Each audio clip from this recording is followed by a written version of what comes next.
शुक्रगुजार होना चाहिए चीनी बौद्ध यात्रियों का, जिन्होंने बौद्ध स्थलों के बारे में रत्ती रत्ती भर लिख दिया, दूरी नाप दी, दिशा बता दिया। वरना तो अलेक्जेंडर कनिंघम को कुछ भी पता नहीं चलता। जय भीम, नमो बुद्धाय। आज हम बात करेंगे इतिहास में घूमता हुआ धम्मचक्र, अध्याय 10, श्रावस्ती की खोज। अलेक्जेंडर कनिंघम चीनी यात्रियों को पढ़ते गए, दूरी और दिशा देखते गए, श्रावस्ती की खुदाई कराते गए। अलेक्जेंडर कनिंघम ने 1863 में श्रावस्ती की पहचान की। उन्होंने ही बताया कि अभी का सहेत महेत ही श्रावस्ती है। निशाना सही था। 1 साल तक खुदाई कराई गई और गंधकुटी मिल गई। पाहियान ने लिखा है कि गंधकुटी के आसपास सदाबहार वृक्षों के वन थे, रंग बिरंगे फूल खिले थे, गंध के मारे वातावरण महकता था, इसीलिए वह गंधकुटी थी। जेतवन के ठीक बीचों बीच गंधकुटी थी। गंधकुटी में बुद्ध का आवास था। यहीं बुद्ध सबसे अधिक रहे, यहीं बुद्ध सबसे अधिक बोले भी थे। पाहियान ने बताया कि यहीं बुद्ध सबसे अधिक यानी कि 25 वर्षावास बिताए थे। यहीं बुद्ध सबसे अधिक 844 सुत्तों के देशना दिए थे। जेतवन के भीतर अनाथ पिंडिक ने भिक्षुओं के लिए विश्राम गृह भी बनवाए थे। विहार नंबर 19 के ध्यान कक्ष से नींव में दबा हुआ एक ताम्रपत्र मिला है। ताम्रपत्र ध्यान कक्ष के उत्तर पश्चिमी कोने से मिला है, जिस पर जेतवन लिखा है। ताम्रपत्र ने साफ कर दिया कि असली जेतवन यही है। धुंध साफ हुई, वरना जेतवन कहाँ कहाँ खोजा जा रहा था। ताम्रपत्र 2.25 फीट ऊंची मिट्टी के एक संदूक में था। ताम्रपत्र 18 इंच लंबा, 14 इंच ऊंचा और 1/4 इंच मोटा है। इस पर 27 पंक्तियां लिखी हुई हैं। यह ताम्रपत्र गहड़वाल नरेश गोविंद चंद का है। नरेश की मुहर लगी है। वाराणसी से जारी किया गया है। ताम्रपत्र पर संवत 1886 आषाढ़ पूर्णिमा दिन सोमवार अंकित है। आषाढ़ पूर्णिमा के दिन राजा गोविंद चंद ने जेतवन के भिक्षु संघ को गुरु मानते हुए 6 गांवों की आय दान में दिए थे। गुरु पूर्णिमा का इतिहास इसी से पता चलता है। अब चर्चा करेंगे आषाढ़ पूर्णिमा ही गुरु पूर्णिमा है और बुद्ध ही गुरु हैं।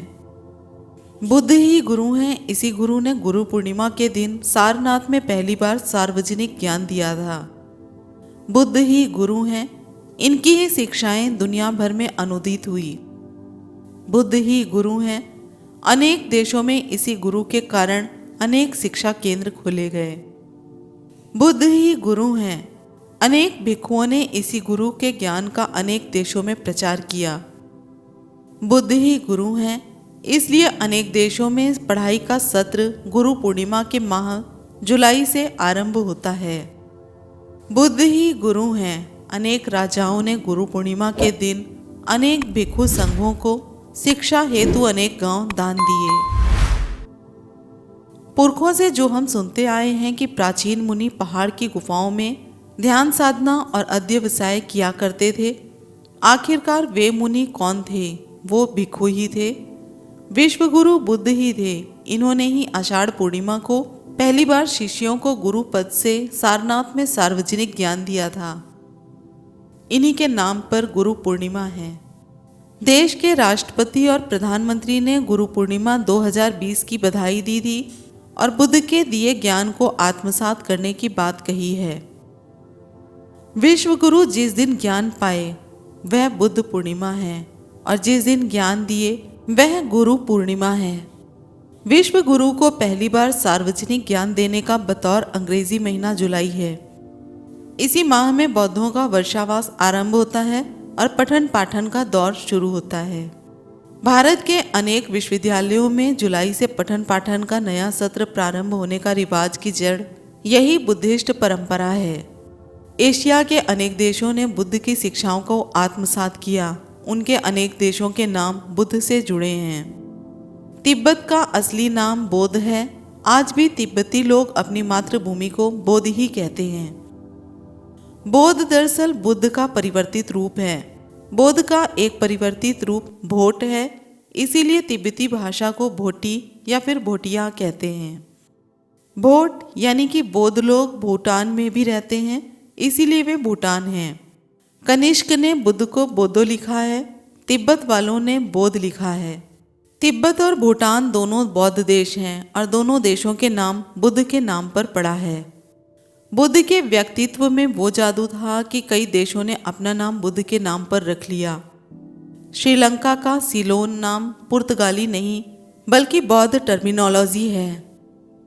चलते चलते एक छोटी सी जानकारी। पुर्तगालियों से सैकड़ों साल पहले ह्वेनसांग ने इसे सीलन कहा है। सीलन क्या है?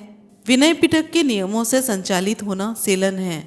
श्रीलंका कभी विनय पिटक के नियमों से संचालित होता था, सीलन से संचालित होता था, इसीलिए सिलोन है। कहाँ थे और कहाँ आ गए? बुद्ध ने अपनी सर्वाधिक शिक्षाएं श्रावस्ती में ही दी थी। अंत में जाते जाते आपके लिए एक सवाल। अगर वीडियो पूरा देखा हो तो कमेंट में इस नाम को ज़रूर लिखें। श्रीलंका का नाम पहले क्या था? फिर मिलते हैं अगले वीडियो में। वीडियो पसंद आई हो तो लाइक कमेंट शेयर करें और चैनल को सब्सक्राइब ज़रूर करें। आने वाली वीडियो को देखने के लिए बेल नोटिफिकेशन को ज़रूर ऑन करें। फिर मिलते हैं अगले वीडियो में। जय भीम, नमो बुद्धाय, जय संविधान।